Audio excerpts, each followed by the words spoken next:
Welcome to the XY Advisor Podcast, a global community of financial advisors sharing and learning with one another to drive the positive evolution of financial advice.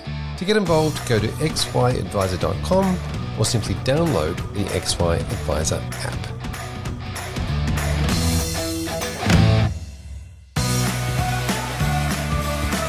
This episode is proudly sponsored by Integrity, your partner for life. Integrity recently launched an exclusive research paper to help advisors understand how to attract and retain new clients. They believe their role in the industry is bigger than just providing products. They want to help create a sustainable industry, educate clients, and support advisors personally in their business. You can get a copy of the report and learn more about Integrity if you visit integritylife.com.au/XY.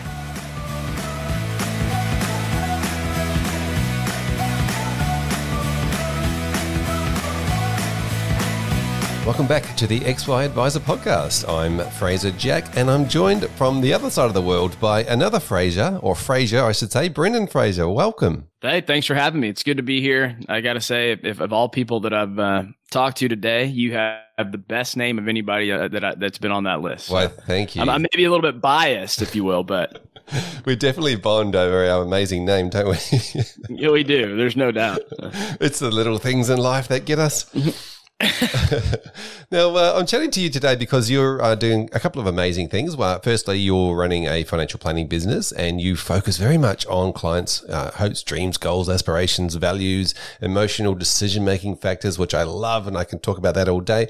But not only that, you're also doing some work with financial advisors and financial planners, starting with, and we'll get to this probably towards the end, but starting with, an amazing podcast that you do called The Human Side of Money, and also some speaking and courses and things that you do. So we'll get to that, I guess, in the end. But tell us a little bit about you, where you're living, and what your financial planning business is at the moment. Yeah, and thanks for having me on, and saying thanks for calling my work amazing. Sometimes I don't necessarily look at it that way when it's a day-to-day grind, but I also want to be sure and tell you thanks and say thanks for the work that you do for the community and for advisors, and putting out 2 podcasts a week is certainly no easy task. And so anyways, it doesn't go unnoticed. I think it's cool, and just wanted to say thanks, and thanks for having me on. So I'm in Nashville, Tennessee, where I've got 2 businesses. Like you said, I've got my financial planning business and practice that I run, and then a separate business where I work with coach advisors on what we call the human side of money, or the human side of advice. And then I'm just crazy enough that because 2 businesses isn't enough, that I'm married and have 2 kids that I'm raising as well that are both under 3. So not only am I growing and raising 2 kids, I'm growing and raising 2 businesses. And there are times where I go to bed at night and I'm wondering, am I crazy? Is this really worth it? But the one thing that keeps you going is when you're truly passionate about something. And I really am passionate, probably oddly so, about raising the bar of advice, not just here in the US, but quite frankly, around the world. Because I think most of us would agree that historically maybe hasn't had the best perception. I guess studies show that the industry hasn't had the best perception. And so whatever we can do to raise that, because what we do is, how many other jobs, how many other professions in the world can you say can increase somebody's time, money, and peace of mind? And there's not many ways that you can influence all 3 factors in somebody's life like that. And we have the ability to do that each and every day with our clients. And so we deliver an amazing service. We deliver amazing value to our clients when done right. And so the more we can raise the level of advice, I think the better off everybody's going to be. Yeah, fantastic. I think it was very, very well put, by the way. Tell us about your past and history. How did you get into becoming a financial planner? Yeah, so I spent the first about 7 years of my career on what we call the wholesaling side of the business. I don't know, you guys may have a different terminology for it, but essentially I was on the product distribution side. So I was consulting with financial advisors around the states on retirement income products and helping kind of consult with them to say, hey, I've got a client, this is their situation, what's the best product, what's the best thing that I should put into this portfolio to generate the income that they need. So the cool thing about that is it really accelerates your experience, because instead of working with 100 to 200 clients, 300 clients, I was working with thousands of advisors who had their clients. So it was a lot of repetition as far as getting to see what clients face, what they say, what advisors say, how they run their practices. So it's really a crash course in understanding technical strategies, how clients think and act, and then also how to run a successful advisory business. At the same time, you get a lot of insights into how to not run a successful advisory business, the things not to do when you're working with and talking to clients. And so you see the good and the bad. So I spent first 7 years of my life, not my life, but my career doing that. And then ultimately just I think I didn't want to travel anymore because we were having our son. And then B, I always wanted to kind of embrace my entrepreneurial spirit and kind of do my own thing, have my own practice and firm. So I eventually made the move over and started doing my own thing and getting into financial planning and advice and doing it the way that a combination of what I saw that worked well, that I thought was the way it should be done, and then making sure I wasn't doing the things that kind of that turned me off, that obviously were the things that gave the industry a little bit of a black eye, and did that. So that's when I decided to make that jump. It was right while my wife was pregnant. It required a little bit of a pay cut. So that's what I call the right time fallacy. If you wait for the right time, it'll never happen. There's no such thing. So if you can go to your wife and convince her to change jobs and take a pay cut right before you bring a life into the world, you're probably a little bit crazy mostly. But so once I got the financial planning business kind of at least up and running a little bit, had my feet underneath me, I'd always had a passion for not just financial planning, not just the financial aspect, financial strategies and technical knowledge, but have a weird obsession with sort of the psychology and the behavioral components of why people do what they do and the things they do, and even when they don't make sense. So that the whole idea that you can know exactly what to do in order to get the outcome you want, or you could literally see step by step what to do in order to achieve the goals that you want. And by and large, we're still not able to do them. So you look at, I'll give some, I don't know the statistics for Australia, but you look in the US, you've got obesity rates that are higher than they've ever been, marriage failure rates that are hovered around 50% for as long as we can remember. About 90% of, let's call it 80, 90% of businesses that start up eventually fail. And it's not because we have a lack of information on how to build a successful business, have a marriage that thrives, on how to lose weight and not be obese. It's not an information problem, it's an execution problem. And so I don't have the numbers for finances, but it probably stands to reason that if it stays true in those realms, that people's finances probably aren't a whole lot different. So if we're sitting here giving them a financial plan, right, that tells step by step, or an investment approach that tells you exactly what to do to get the outcome you want, odds are if you can have the perfect plan, but in the absence of execution, it's not really going to matter. So there's a quote that I heard that's just kind of shaped the way I look at it and was sort of the spark for the business, where we focus on that aspect of the relationship, the human side of money. And it's a guy named Derek Sievers, and he says, if all we needed was information, we'd be billionaires with six packs. Because the reality is we don't just need information. We have all the information that we need. We need the execution. We need to understand what are the things that are getting in our way. What are the psychological and behavioral obstacles that we need to overcome to get to where we want to go. And that's when I decided, you know what, there's a gap out there. We know there's a lot of information and research on behavioral finance and behaviors, even outside of the field of finance, that talks about how people behave, the weird ways that they behave. It talks about why they behave that way. So we know, okay, this lady that's about to retire, when the market dropped, she sold out. We know that how she behaved, she did that because it didn't make a lot. It didn't make a lot of sense, but we know that she did. We know why she did it, because she suffers from loss aversion, recency bias, availability bias.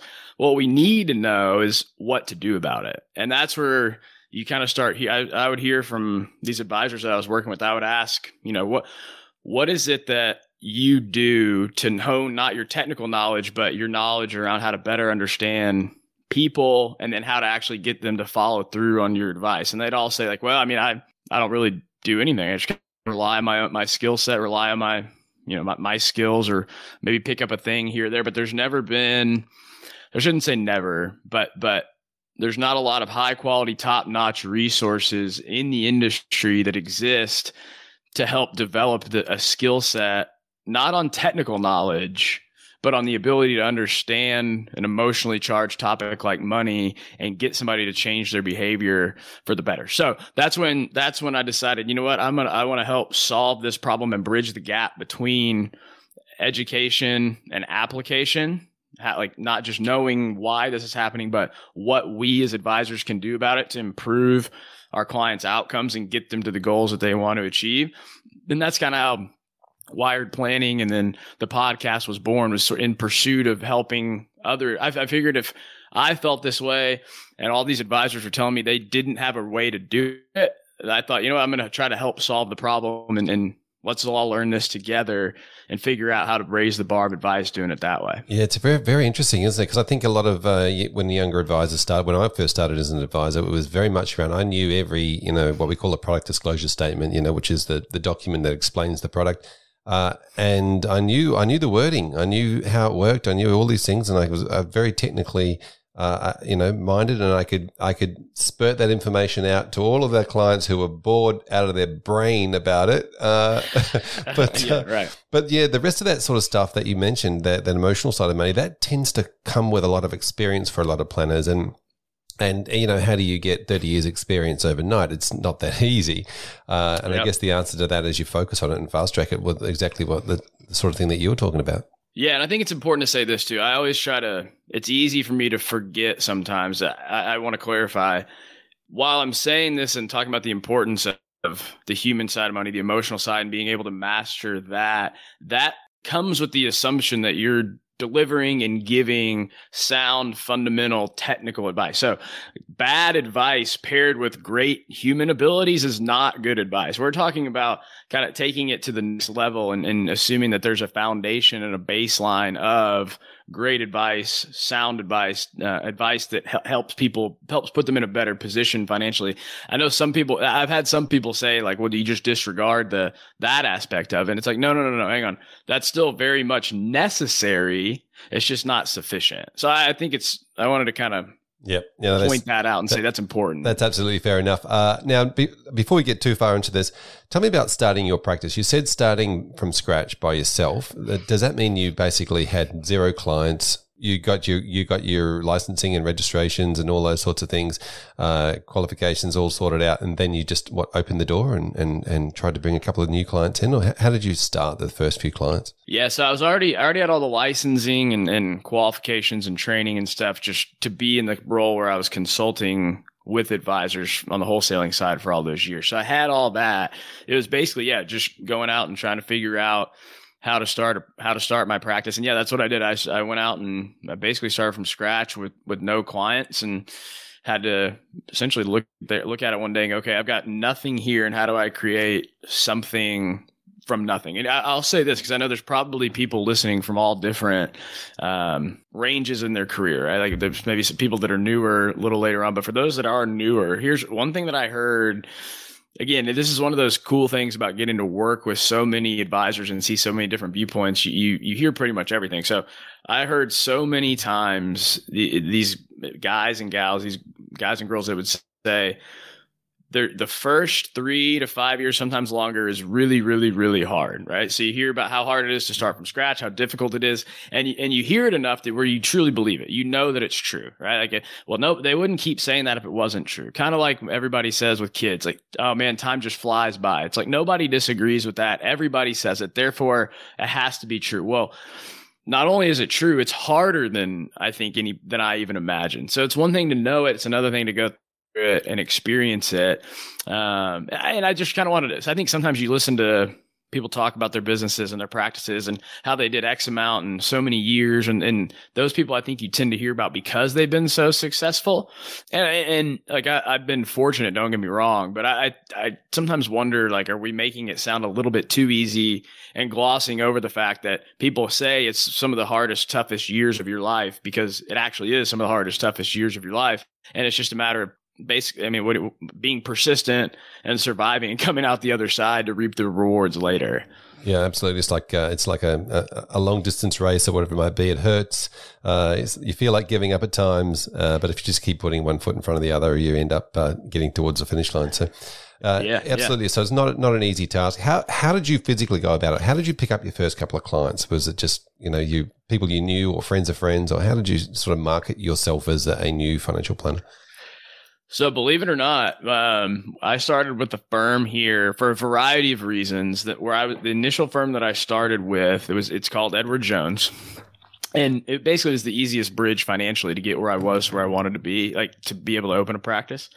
But essentially, they have this model where they've built it out to where you go door to door to people's houses to introduce yourself, get to know people in the community, and kind of go about it that way. Now, naturally, I definitely had my friends and family that I reach out to, but I also kind of had this mindset of, if I just focus on friends and family, I'm never going to make it. I don't have enough friends and family to truly survive, or to truly thrive. Like, maybe they can help me get by, but if that's what I focus on, like, I'm not going to make it. So not only that, but I also kind of have this working theory that I've come to believe where I don't know that people should be serving their families. Certain scenarios, yes. A lot of scenarios, no. But that's another topic for another time.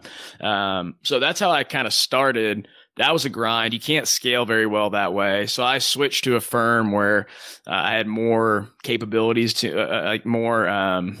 I wasn't as restricted as far as what we could do from a compliance standpoint. It allowed me to niche down a little bit further. It allowed me to broadcast my message into certain markets. So anyway, I decided to pivot it into working with parents that are entrepreneurs and business owners. So now I do the planning for entrepreneurial parents and business owners, and that's where you really start seeing the value. And I think this has become a popular topic more so lately too. You'll hear across the industry, but it's become a little bit more common, or you're starting to see the value of niching and honing in. The industry is shifting to where a lot of this advice is commoditized. There's a lot of value in niching and going deep. Yeah. And so I went from literally going from one person's door to the next to introduce myself, and that was fine, but it wasn't going to get me where I wanted to go. To realizing, hey, this isn't the way to do it. The way to do it is to just truly specialize and serve people that you enjoy working with. And then everything happens a lot faster that way. Yeah, exactly. And we went through a lot of conversations over the years and on some recent podcasts actually around the conversation around niching, or we call it niching here. But using the word specializing, because, as we move towards calling ourselves a profession, there's always been specialists in other professions, and those specialists have often been around a particular topic or subject, or, you've got your brain surgeons which specialize in brain surgery. But instead of specializing in different product sets, we thought, well, actually, you know what? Specializing in different client types is also a specialization. And I guess you went from specializing in people who live in this local neighborhood to people that are very much like you when it comes to, entrepreneurial and, family, young families, or juggling the two. So you get and understand what all those different pain points around that are. So that was probably a good part. And so then you started that business up. You then were able to then find those businesses, I guess, not necessarily in the same neighborhood, but anywhere around the local area. Yeah, and one of the things that's been eye-opening too is there's been at least especially as I've been ramping up, I've had a lot more interest locally, right? So people, there's still something to be said for knowing that somebody's nearby, or you have this common connection of, oh, he's in Nashville. Okay, well, I'm down the street. So there's a natural inherent connection and level of trust just simply by living in the same area of the country. Whereas if you could have a business here in Nashville that's run by a parent that they're my, let's say, ideal perfect client. You could have that same identical business in San Francisco, California, which is for literally a couple days trip from here, so not close at all. And there's no reason why one would maybe be a little bit more willing to work with me than another. Like, as far as the service provided, the way we can help, the value we add, it's literally identical. But there's still something to be said, probably just based on human nature and how we've evolved. And there's something to be said for proximity, local proximity, and just feeling a little bit more of a connection. So I've tried to leverage that too, to say like, all right, there's nothing stopping me from going outside of Nashville. I think ultimately long term, and we've seen recently a little bit more interest from, businesses nationwide, mainly from referrals.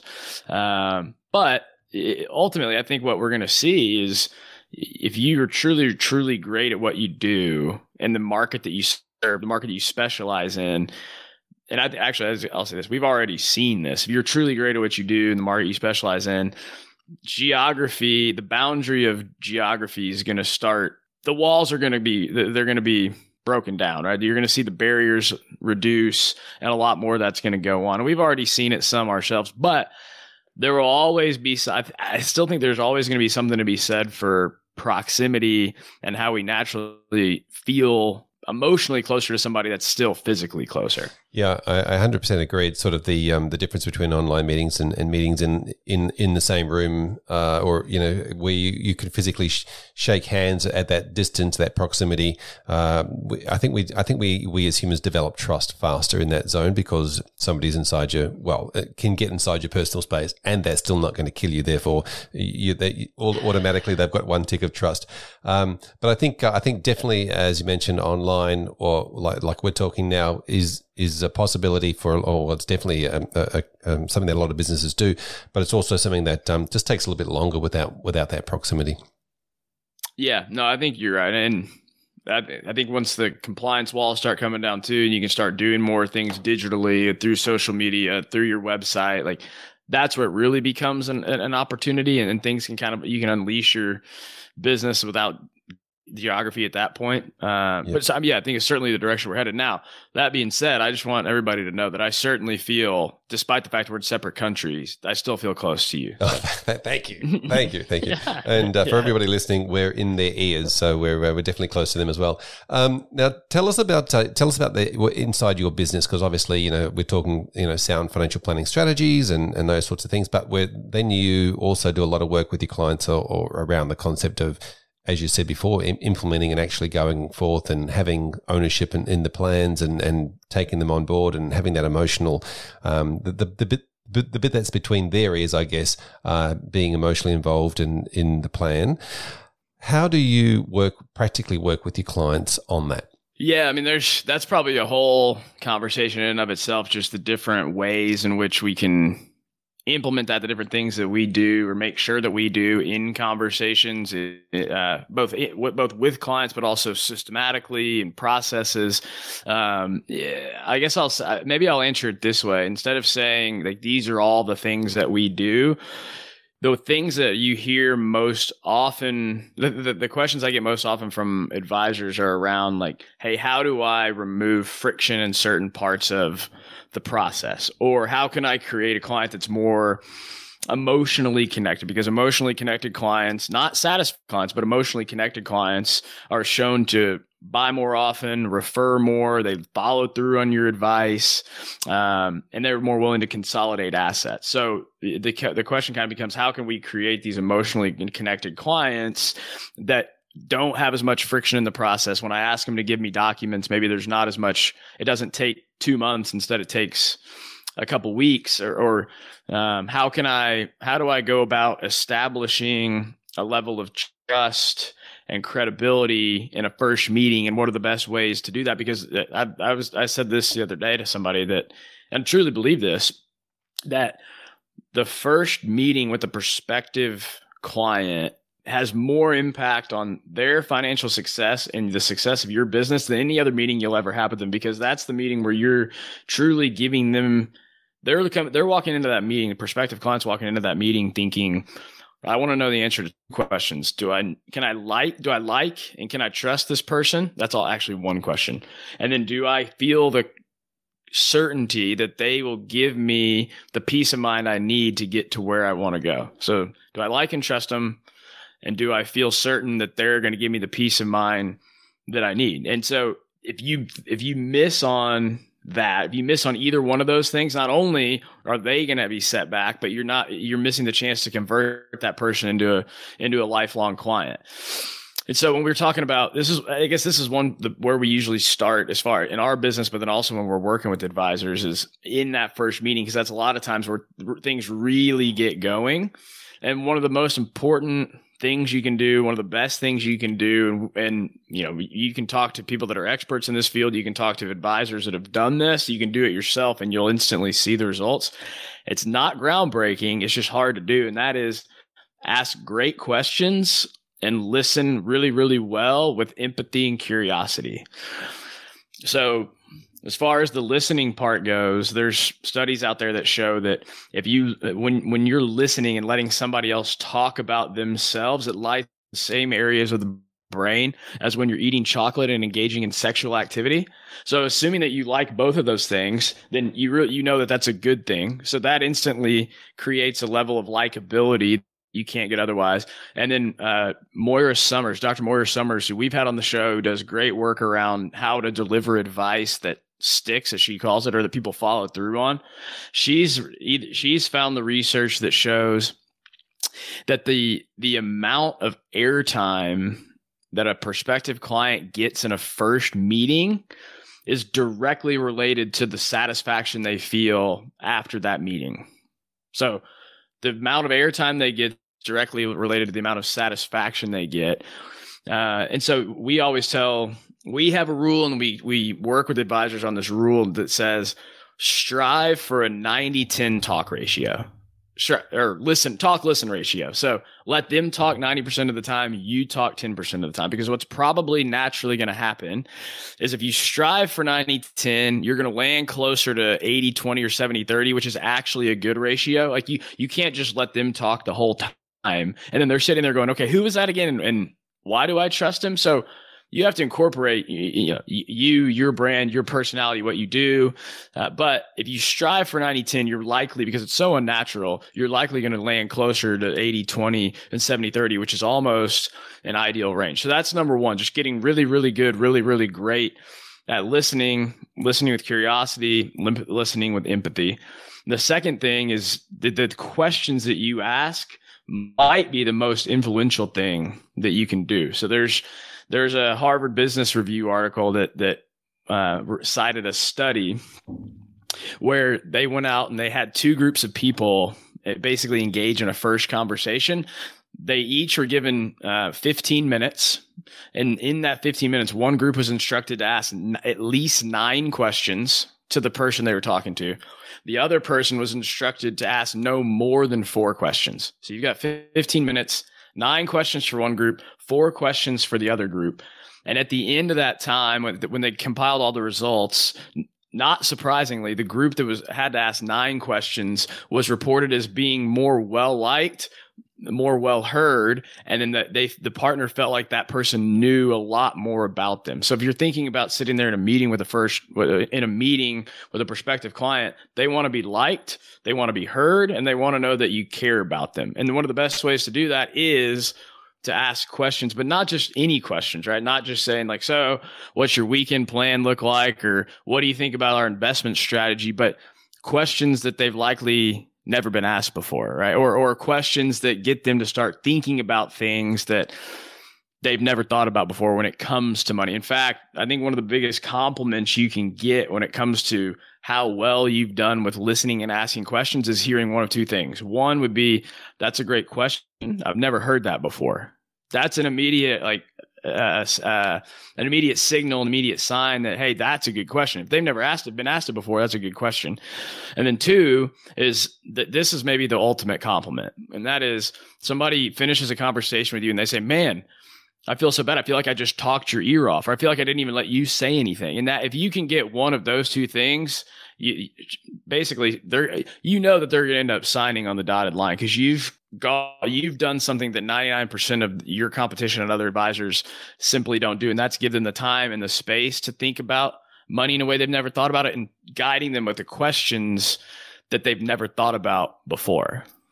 Yeah, very, very good. Thank you. And so with these questions, are you encouraging people to sort of really get deep into sort of the emotional side of things as well? At that point, are you saying, how do you feel about this? Is it, have you ever thought of this, or is it like, how deep are we going? Yeah, good question.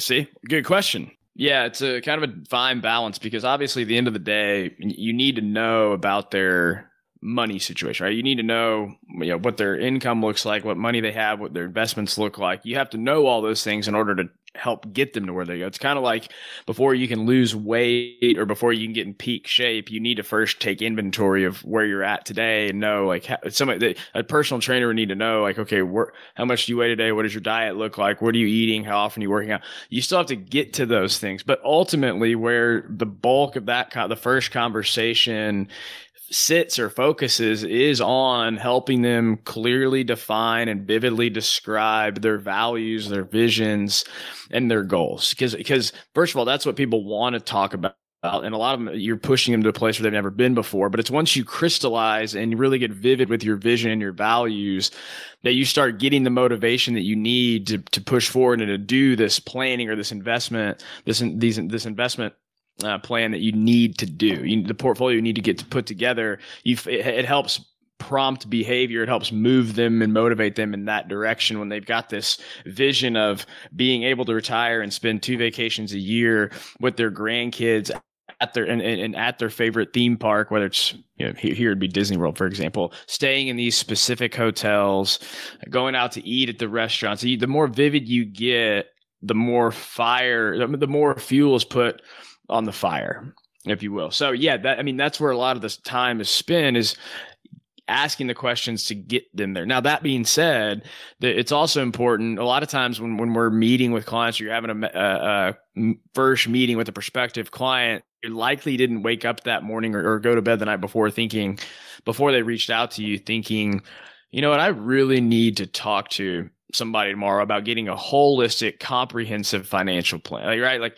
a lot of times there's some sort of issue, there's some moment, there's an event that's prompted this. So you obviously want to ask a question to kind of identify or diagnose their situation as it stands. So that the question there that I like, that I've seen work well, you'll hear other experts talk about, is asking something along the lines of, if we were to look out 3 years from today, so let's call it May 11th, 2024, and using a specific date's powerful, by the way. So let's say it's 3 years from today. It's May 11th, 2024. What would need to happen between now and then for you to accomplish what you wanted to accomplish, for you to have felt like this was well worth it and a valuable use of your time? And you can ask, instead, you could say, what brings you in today? I think that ultimately gets to the bottom of it too, but I think that identify and help somebody clarify their values and their vision, like Kinder's 3 questions, if you're familiar with those.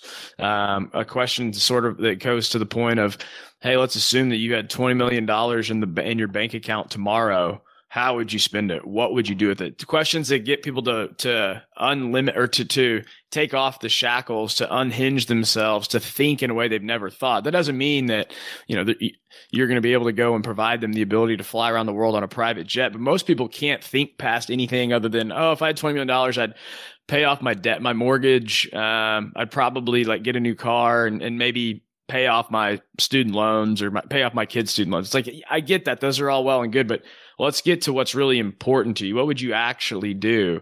And then you throw on top of that, what if you had $20 million, but only 10 years to live? Well, how would that change things? Now, all of a sudden you're battling against this idea that we have forever. We have time on our side. We can discount the future, and thrusting them into the present to really start prioritizing the things that are important in their lives and aligning the money with what's important to them. And the more you can do that and have those conversations, you're going to establish a level of trust. You're going to establish likability. You're going to create the vision that person wants in a way that most other people just simply won't do. Now, I will say this. The order in which you structure your questions is pretty crucial, because what you don't want to do is have somebody walk in, say, hey, great to meet you. Glad we're finally here. Now tell me, if you only had 10 years left to live, what would you do? How would your life look different? You got to be intentional with how getting there and getting to the point where you can ask that type of question, right? But once you do that, once you've done it a few times, that you'll start seeing your conversations take shape, take a form, and rise to a level that they've probably never been before. And then I'm going to add this last piece, because I think it's crucial too. And we're talking to advisors that want to know, hey, how do I do this? How do I get better at it? it's important to know that just like anything, this is not going to be groundbreaking, novel information, and it's not what people want to hear, but it's important. And that is, you have to practice. The only way you're going to get better is if you practice. So it could be with somebody on your staff, it could be with your spouse, it could be with a good friend. But if you're just truly if you think of a question that you like and you truly just go into your next meeting with a client and say it for the first time, I can promise you, I can assure you, it's not going to go the way that you want it to go. And that goes especially for the listening piece. I mean, to truly get good at listening, to truly be able to sit in an awkward silence and pause and not interrupt, it's truly a skill set that has to be honed. So George Kinder's also famous for saying that they've found that 2 interruptions pretty much loses the person's interest. So if you interrupt twice in one conversation, you've pretty much lost them. And it's if you go back and watch yourself on video, if you record your conversations or have a third party sit in, I imagine what you'll find is you're not near as good at listening as you think you are. You probably interrupt a lot more, don't listen. If you go back and listen to conversations, you'll hear things that you missed because you're not thinking about what they're saying. You're thinking about what you're going to say next. And so it's not fun. It's not easy advice, but the only thing you can do to actually get better at it is to work on it in practice. Yeah, I actually agree. And I think you nailed it before when you talked about the idea around questions, empathy and curiosity, and just asking, maybe just having the first question and then listening to the answer, pausing, showing it some empathy, then being curious with the next question rather than having too many structured questions. Now, for people that are thinking about doing this, and obviously there is kind of like sometimes there's mental barriers in people's heads where they go, oh yeah, but there's a reason why that may not work for me, blah blah blah. How has it worked for you and your clients? How have your clients reacted to it? Yeah, I'll add on to something you said a second ago too, which is to fuel the curiosity part, or to fulfill the curiosity part.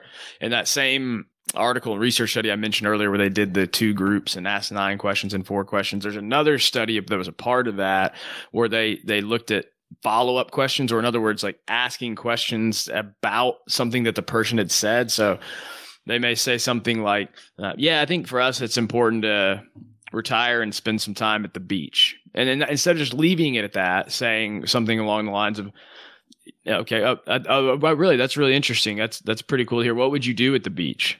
Oh, really? Okay. Wait. So I'm kind of curious, who would be there with you? And then what follow-up questions do is they signal to the other person that you genuinely care about what they have to say. And we've all been there in a conversation ourselves. So if you say something and there's no follow-up question to it, you're kind of wondering, like, did they care? Did that matter to them? But if you tell somebody something and the first thing they do is ask for clarification on it, it's an immediate signal that, wait a minute, that person cares about me, and it gives me the freedom now to talk more openly from that point moving forward. So I would say that's an important piece of it too. But yeah, I mean, so for me, I've seen really the biggest difference with client conversations and doing this intentionally. I used to be kind of unstructured about it. Just thought, like, oh, good question's a good way to go. I'll just have an arsenal of questions that I'll pull when I want to, when I need to. And it took so while I'm preaching practices, because that's not what I did at first. I kind of just winged it. And what I've found is that as I've gotten more comfortable asking the questions and known the questions I was going to ask, it frees me up mentally to listen better. And what it's allowed me to do is spend more time getting that person to tell me the emotional things that they don't really tell anybody else in their life, right? Like, how often is somebody laying out their hopes and dreams to somebody and talking about their fears on a regular basis? It doesn't happen very often. I mean, most people won't do that with their best friend and a bottle of wine, right? So if you can do that in your conversation and get them to open up that way, yeah, I mean, the biggest thing is you start seeing people tell you things that you're kind of going, I can't believe they're really telling me that. But that's a good sign, number one. But more than anything, the biggest difference I've seen it make is everything else after that, as far as like the sales cycle or the process goes, becomes a lot easier, because when you go and start presenting or proposing how you can work with them in your services and what you're going to do, if you say, hey, I've got this great strategy, this great financial plan, this great investment that's going to grow your money, that's going to help you protect your wealth. That's one thing. But if you can tie their values and their vision to what you're doing, if you can bring that your financial plan to life by saying, here's this plan, here are the things we recommend that you do, because this is how you'll be able to travel to Disney World and stay in the Swan and Dolphin and eat at these restaurants with your grandkids twice a year like you always wanted to do. Well, you don't get a whole lot of pushback as far as somebody wanting to work with you when you've aligned the strategies and the service you provide with the life that they want. Yeah, and as you mentioned earlier, the best financial plans are the ones that are implemented and followed and actioned. And this is the motivation, isn't it? That's the key to the motivation, to get the clients to do what they were going to do and to, like you said, become emotionally connected with the plan. Yeah, no, that's exactly right. That's a great point. As far as like thinking about the different parts of the process where there's friction and there's barriers and getting people to actually follow through, there's nothing that increases motivation and decreases barriers like giving somebody a clear path to the vision that they've vividly described for you. I mean, there's really no better way to do it than that. You can try to design your systems in a way that have less friction. You can try to implement these psychological principles to try to reduce friction. But that's what we found. What I've heard other people say too is probably the single most influential thing you can do to spur action or ignite behavior change in the direction that not only do you want them to go, but they need to go for their own well-being. Yeah, fantastic. Now, so that's the financial planning business side of it. Now, I wanted to talk a little bit more about the human side of money, the podcast side of it, of the entrepreneurial work that you do. So let's start there, and then we'll sort of talk a little bit about what you're doing in that space as well with financial planners. Yeah, just about, you want to hear about what we're doing, what the vision is? Yeah, let's start with the podcast. Tell me about the podcast. Why did you start that? Let's talk about, obviously, that people are listening to this. They might also want to jump over and have a listen to the Human Side of Money podcast. Yeah, it really started from what I mentioned earlier, which is this desire to help bridge the gap between the knowledge that existed around behavior and behavioral finance and psychology and communication, and then how to help advisors understand it, but not just understand it, actually apply it in conversations, in their processes, in their systems. And so what I realized is, I was always driving around or walking around with an AirPod in my ear and a podcast on. That's how I come to digest and learn a lot of my information. So I thought, you know what? There's people out there that have this knowledge, that know the words to say, the questions to ask, the behavioral strategies that get people to move in the right direction. I don't have all of those answers, right? But there's people out there that do. I could, go to them and have a personal conversation with them to try to draw this information from them, or I could just have the conversation with them and put it out there for everybody to hear. And you'll hear people talk in this, and you know this, I'm sure too, but you'll hear people say, like, I basically just tried to do what I tried to build what I wanted that didn't already exist. So I kept thinking, like, I wish somebody would have a guest on that would tell me how to actually get information out of somebody when they're kind of closed off, or what nonverbal communication to look for, or how can I apply psychological and behavioral principles to get more referrals? Just not just the information itself, but like the direct application of it so I can go back into the office the next day and use it when I'm talking with people. So that's pretty much what I did. It was just thought, you know what, there's a lot of really cool, really smart, really bright people out there that have the knowledge. So we'll have them on, we'll have conversations with them and have them teach us what we need to do with it to get better outcomes for clients so they change their behavior for the better, but then also how to change the trajectory of your business from a growth standpoint for the better. Yeah, one of the things I love about hosting a podcast is you get to get all the information as well. It's not just right. You get to be part of these and asking the really great questions, and then learning and growing yourself more than anyone really, I guess. The conversations are amazing, and you're right. You reach out to some pretty amazing people that you may not have thought to reach out to before. It sort of pushes you a little bit harder to find or to start conversations with these great people, and it turns out that they're great humans and they want to be part of it, and they're the ones that are willing to give you all this information. So that's sort of a bonus of being a podcast host.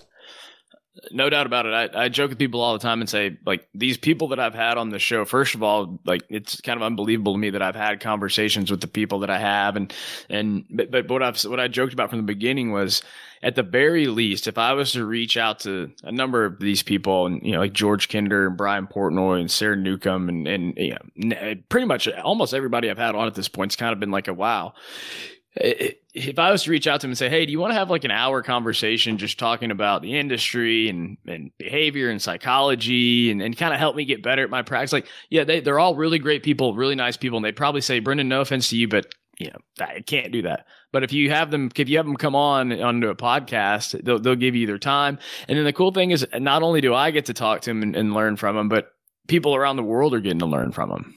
Yeah, so definitely check out that podcast if for anyone out there that wants to have a listen to some really amazing speakers. Speaking of speakers, tell us about what you're doing as well, or after or on from this. What's the next thing for you? Yeah, so I'm continuing to hone in and really grow, like lean and mean as far as my financial planning practice goes, and plan on always having that'll always be an element of what I do, because I think it allows me to stay in tune and in touch with what it's like to be with somebody. It's one thing to, again, kind of like the knowing and doing thing. It's one thing to know that the first 5 years is really, really hard. It's another thing to actually do it. It's one thing to kind of know conceptually what probably resonates with clients, and it's another thing to actually do it. So I always want to have that toe in the water, if you will.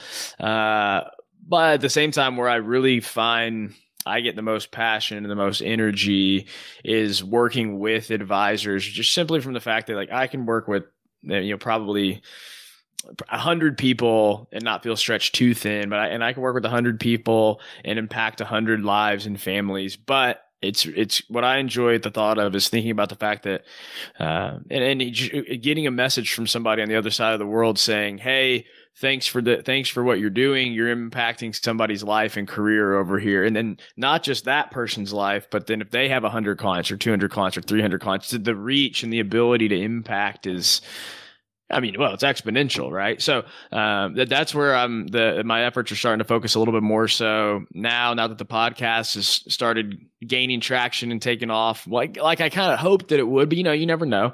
And then so there's been I'm starting to do some speaking engagements on the human side of money and the human side of advice and how to apply behavior and psychology and that sort of thing. And then we're in the works of beta testing and building out a coaching program, both one that's a little bit more hands-on, more coaching oriented, and another one that's more of a course oriented program where it's self-paced. You can go through the courses, they're videos with a hand-holding component to it too, but or a coaching component to it too, but it's a little bit less time intensive and self-paced. So that's kind of that's the future as it stands. And then the last leg of that we were talking a little bit about pre-show is I do have a vision of, you and I both like the idea of community. And I think communities where real change, real progress is ignited and happens. And so I know whenever I set out, to launch the show, to start the business, and I figured there were probably other people out there around the world who also thought or felt, it's really important for me to understand what goes on in my client's mind when it comes to money, to be able to understand their psychology and behavior, to change their behavior for the better, to help them unearth their values around money.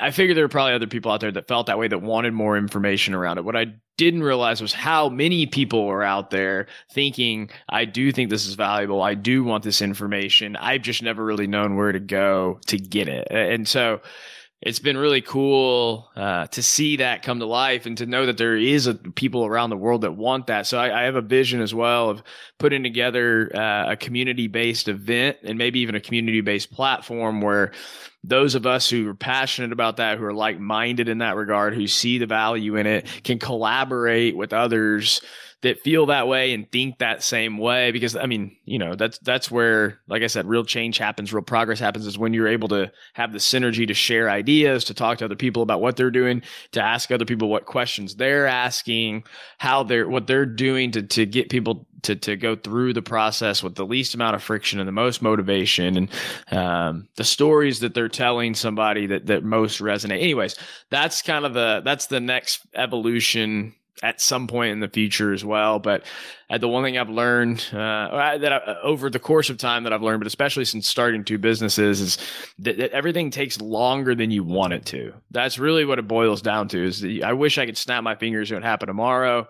Unfortunately, to do it well and do it right just takes a little bit longer than that. Yeah, fantastic. I'm looking forward to seeing how that event style or groups might take place, whether it's online or local areas. I guess it's difficult with people all around the world, and travel a little bit difficult at the moment, but yeah, that's right. But yeah, it'll be interesting to see how that takes form. But I definitely agree that we can all sort of find people around the world that can bond over a certain thing or topic or outcome, and then you can all just work together to help each other, participate and get involved and share what you know and be involved in that sort of way, and you end up creating these, as we've spoken about before, like these lifelong relationships. Mm-hmm. Oh yeah, it's a powerful thing. There's no doubt about it. Fantastic. Now, Brendan, if somebody wants to continue the conversation with you, what's the best way for them to find you or get hold of you, have a chat to you? Yeah, I'm pretty active on social media. I don't respond immediately. I told somebody the other day, my responses are immediate, but my response rate is pretty good. So you can reach out on Twitter, on LinkedIn. Just go look up Brendan Frazier on one of those two. Or you can. I like getting emails. I read every email that I get. It may take me a little while, but I'll read all the emails because I think that's where I get the best feedback and learn the most, is hearing from advisors and what they're saying, what they want to know. So you can email me too. It's Brendan Frazier, BrendanFrazier, spelled incorrectly. Spelled right for you, just different to me. Right, that's right. At wiredplanning.com. You can go to the website, wiredplanning.com. It's on there too. And then if you're interested in listening to the show, it's called The Human Side of Money. There's also a link to it on the website. So feel free to reach out. Follow us in whatever way you want, or that's, like I said, that's where I learn the most, and that's how we really create, develop, and put out the content, is based on what we think is most beneficial, what we think people want to know that will benefit them the most. Fantastic. Brendan, thanks for coming on the show and chatting to us today and sharing some of your wisdom. Obviously, it goes way deeper, and we could, as we sort of said, we could speak for days on this topic. So probably best we don't on one podcast episode. But look, thanks so much for coming and sharing. I really appreciate it. Thanks for having me. It was a blast. I really enjoyed it. Well, there you have it, another episode of the XY Advisor podcast. I'm Fraser Jack, and I'm joined by Emily Blanche. G'day, Emily. Hey, Fraser. How's it going? Tremendous, thank you. Appreciate you asking. It's our favourite time of the week, and we get to do some shout-outs. So who shall we shout out to today? Yes, I want to give a shout-out to XY Advisor Jaden Post. So had Taborjan Rasaya on this week's XY Plus web event talking about purpose-driven advice, and we got discussing deep questions, like when you go really deep in unpacking your clients' values and purpose in life.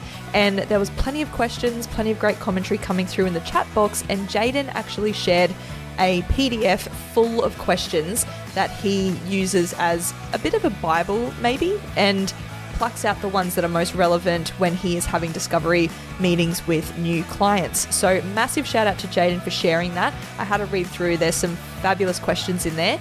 We are going to make sure it's available in the resources center in the pre and discovery meeting section. So you can jump in there on the platform, download it, use it, and draw some inspiration from it. So thanks, Jaden. Legend.